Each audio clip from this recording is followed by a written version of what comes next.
Well, it looks like America is once again under direct threat of a cult. And I'm not talking about the communists. I'm not talking about Freemasons or Illuminati. I'm not talking about a religious cult. I'm not talking about Satanism cult. I think that the essence of our country is under direct attack by the cult of safety. Hi, everybody. I'm Bill Whittle here with Steve Green and Scott Ott, and we have a action-packed right angle for you here today. Gentlemen, it's a well-known story. This will be the 194,000th time I tell it, but I saw the Thunderbirds as a boy when I was 6 or 7 in Bermuda, and it rewired my brain on the spot, and that was that. It turns out that this past weekend, as we record this, both the Thunderbirds and the Blue Angels were doing an air show at Point Mugu, which is a 45-minute drive for me. So I decided to trot on out there, and I hadn't seen these guys in 40 years, something like that. Let me just show you a couple of just super quick highlights of this. Take a close look. Forget the idiot in the foreground who's losing his mind, and just take a look at what the Jets are doing in the background, because I have a kind of a point to make. So here's what Point Mugu looked like last Saturday.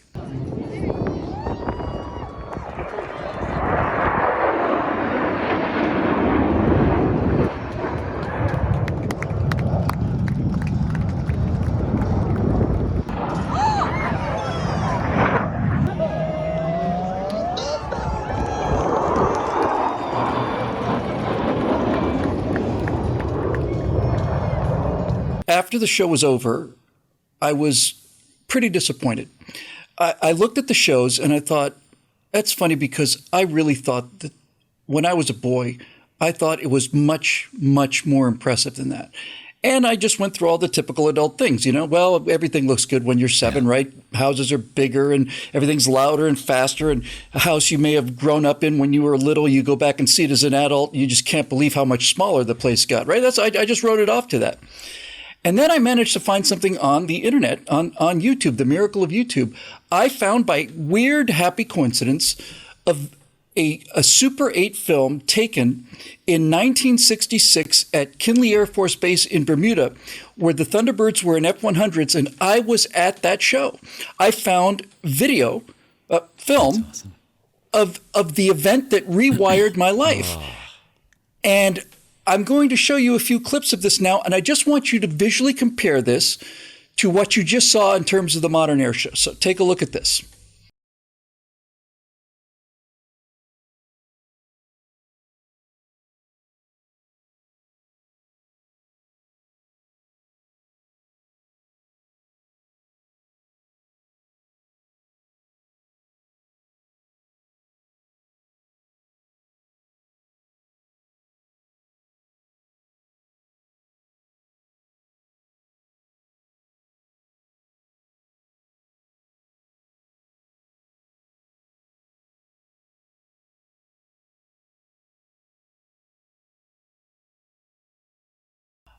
Well, now, my initial reaction, which still has not worn off, is that I'm glad I was not as delusional as a child as I thought I had been. There's no question that what I saw as a boy was 1 or 2 orders of magnitude more impressive than what I saw last weekend. And obviously the reason they've done this is for safety. I have a friend named Steve Stipp, who was an air traffic controller. He was in Germany in the mid-'80s, went to go see an air show at Rheinland Air Force Base, and was there in person during one of the worst air show accidents of all time, with an Italian demonstration team collided in midair. One of the guys was flying perpendicular to the crowd. The wreckage went in, killed almost 80 people and injured 200 more. And so safety is important. And since that accident, they no longer do air shows that go over the crowd. Everything is parallel to the crowd. So if there's a collision, the wreckage is going to go that way. This makes sense. You don't want the risk of the civilians. No, right. So this is what I'm trying to calibrate this thing. Some degree of safety is important, and that's one of them. But what I saw at Point Mugu, Steve, was so safe that it wasn't interesting anymore. Sterile. It was so safe. It was sterile. Perfect. That's exactly the word. It was much further away, much higher, much quieter, and much less visceral. And since the entire purpose of the Thunderbirds and the Blue Angels are recruiting tools, I didn't see a lot of kids out there. But if I'd been 7 out there watching what I saw on Saturday, I'm not entirely sure it would have done to me what it did to me when I saw them in 1966. Yeah. I'll get to that in a sec. You ask my wife where she grew up, and she'll tell you at NATO. Her dad was Awesome. was an F-4 pilot. I didn't know that. Yeah, I know I've mentioned this before. He flew F-4s over North Vietnam. He was a forward air controller, and he's got a picture coming back from one mission where he could stick his arm through the hole the North Vietnamese shot in his wing. That was a good guy. They lived in. They did 2 different tours in Spain. One at Torrejon, the other at, I can't remember the name of the base. Tour in Germany. They got chased out of Greece. He was the base commander. This is after his flying days were over. He was the base commander at Hellinikon. And the the N-19 Greek terrorist group. Their hobby was shooting American officers when they got the chance. They got a lowdown on where they lived in Athens because it's a tiny Air Force base, so they lived in the city. And the Air Force decided that it would be safer for Dick and his family, 2 high school students and 1 middle schooler at the time, and his wife, to get in a minivan, take a ferry to Italy, drive all the way up Italy, drive all the way up France, and get on another ferry into England where he was taking over as base commander at RAF Lakenheath. It was safer to do all that than to fly out of Athens. Now that these Greek terrorists knew who he was, so it's a big guy in the Air Force. Yeah. And his squadron, I think it was at Torrejon. This was, I believe, 78 or 79. Was the first Air Force squadron in Europe to get issued F-16s. So he's very proud of that. Great guy. And every time we hear a jet fly overhead, which is pretty often, we live almost within visual distance of the Air Force Academy. And in fact, Dick and Paula's house is within visual distance of the Air Force Academy. You can see the chapel from their living room windows. It's great. Melissa still says the same thing that her mom said when she was a little girl living on all these NATO bases. You hear the fighter fly over and you say, that's the sound of freedom. And I love that. That I didn't grow up like she did, but that is just deep in my bones from the first time she said that to me. And fighter pilots don't exist in a safety culture. I'm not sure they can exist in a safety culture. It's dangerous work flown with dangerous weapons, moving very fast and often very close to the ground.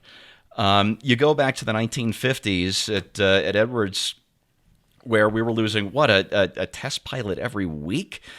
Sometimes. Well, they had a 25% chance of being killed on any individual flight, and those odds are not good. That was at the absolute height of it. Yeah, and that's when jet engines were new, and we were rocket planes. Supersonic flight was new, yeah, and all the rest. There's just a lot less reliability back then, but that is ingrained. That risk culture is ingrained in the fighter pilot community because I think it has to be, and you have to show the public that. And I'm not kidding here. I don't think they should go back to the way they used to do things, where if there is, God forbid, an accident, that 80 people in the crowd are going to get killed by the wreckage.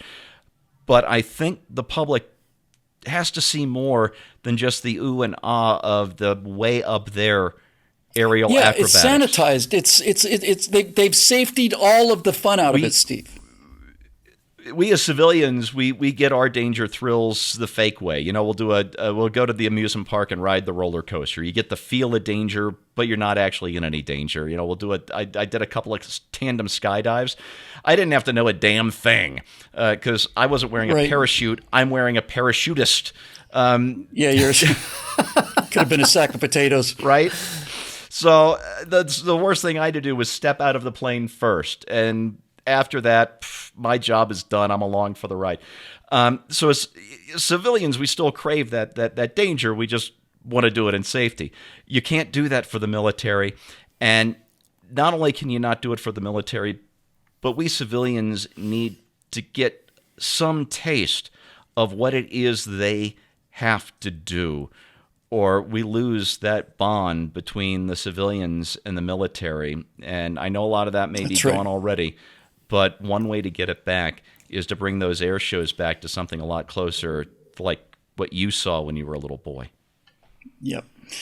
Scott, this question's actually kind of 2 questions.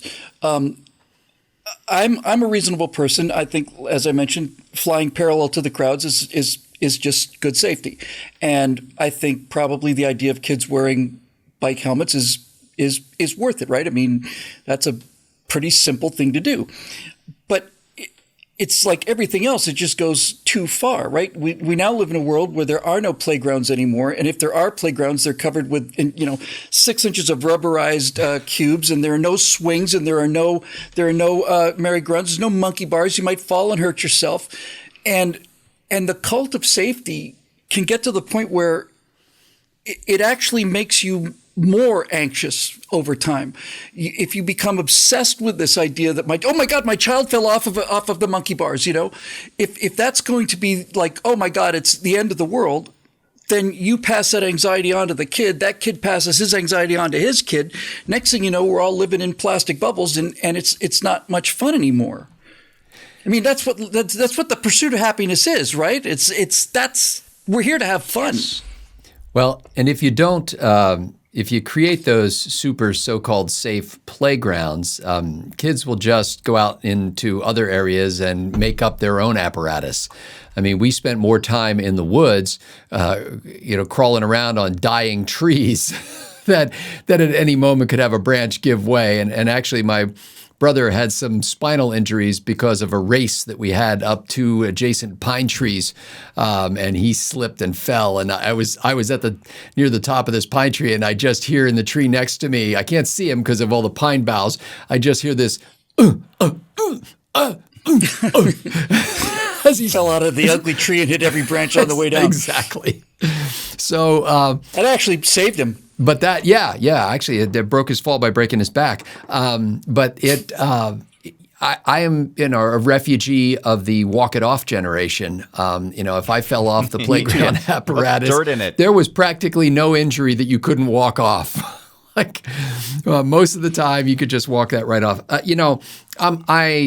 hate to see somebody, even the pilot, get injured or killed in an air show that's being put on for entertainment. It's one thing to go into battle and put your life at risk. It's another thing to be on, a recruiting kind of show business entertainment thing and get injured or injure someone else or kill someone else. So I fully understand that, and I think any reasonable safety precaution around populated areas or areas where there are crowds or tall buildings or anything like that is totally reasonable. We had an air show tragedy not too long ago here in the Dallas area, where a small plane cut a World War II kind of bomber plane B-17 in half. Yeah. And it was horrifying. And to see that video, nobody but the people on board the planes were injured. But nevertheless, you mentioned that you didn't see a whole lot of kids at the air show. And my guess is that's because the kids that would have been at the air show are at home flying their jets 10 feet off the ground. They are with VR headsets or video games. I went into this in a lot of detail last night. Yeah. And they are tearing it up. They've got plumes of dust coming off the ground as they peel along at the fastest speeds that they can generate. It also occurs to me that you're going to have a hard time getting the best pilots to participate as part of the Thunderbirds or any of the other kind of air show groups because the best pilots want to challenge themselves constantly. And when you get up at those higher elevations and you're not really pushing the envelope, so to speak, it becomes less of a challenge for them, and therefore they'd rather put their skills to something else, rather than go out and put on a show. So, and again, if it were my kid, I would be saying, yeah, I'd like to see him about 4,000 feet up. And I'll watch him on the monitor. They could have the chase drone following along, getting footage, and I'll see him on the big screen that's down on the tarmac. So I get that part of it. But there is a sense in which you feel a sense of loss where you're like, you know what? There was daring, there was adventure, there was challenge, there was an implied that afterburner thrust and vertical lift from the 30 feet off the tarmac said, you think you could be one of us? Watch this. Yes, I agree with everything you said with one small quibble. The Thunderbirds and the Blue Angels are the ultimate prestige posting for anybody in aviation. And this is kind of the point. What the Thunderbirds and the Blue Angels were doing when I saw them on Saturday was no different than what they were doing 50 years ago in terms of the difficulty. they're still flying. It's not like they're flying, 3 airplanes apart now. They're still flying with their wingtips. The Blue Angels used to advertise we're a broomstick length away. Wow. And they're still doing that. So the risk is still there. The skill is still there. All of that stuff is still there. It's just so far away that you don't get to experience it. Natasha shot that video, and she caught a few moments of me going, yay, but she missed the moments when I went, yeah. And that's when these things come in so fast that it just blows your mind. And I saw that twice on Saturday. So look, here's the point of all this, folks. The easy point is that, as with all of the rest of these woke recruitment things, I'm not saying that what I saw was woke by any means, but the kind of people that are going to be turned on by this are going to be the kind of people who see this, feel that adrenaline rush, and instead of going, oh my God, it's so dangerous, want to go like, oh my God, I got to do that. Yeah. That's something I can directly relate to. So if you're going to have a demonstration team to recruit fighter pilots, then you need to make it as close to the visceral power of it as you can, and you're hurting your own recruiting by keeping the air shows that far away from people. It's just becoming pointless. You could make the case that you could put it 4 miles out there at 2,000 feet, and then you wouldn't have any safety issues. You wouldn't have any recruits either. So there's that. But the larger point, I think, is the overall cult of safety that we've developed. This helicopter parent idea of everything has to be padded, everything has to be buffered, safe. We got to remove any potential form of danger. Makes you neurotic, and it makes your kids neurotic. And what it does is it sends them a signal saying the world is a very dangerous place, and it's out to get you all the time, and there's nothing you can do about it. I love what Scott said about being part of the walk it off generation, like all previous generations. You got banged up a little bit. You get the wind knocked out of you. You maybe you break a leg or sprain. I've never broken a bone in my life. We had a hard deck as a kid in terms of what line we would not cross, and the line we would not cross were rock fights. I remember when somebody said rock fight, I said, "Holy cow!" Firecrackers at each other, though, right? Rock fight is a serious business, right? There's a rock fight. They had a rock fight. Oh my God!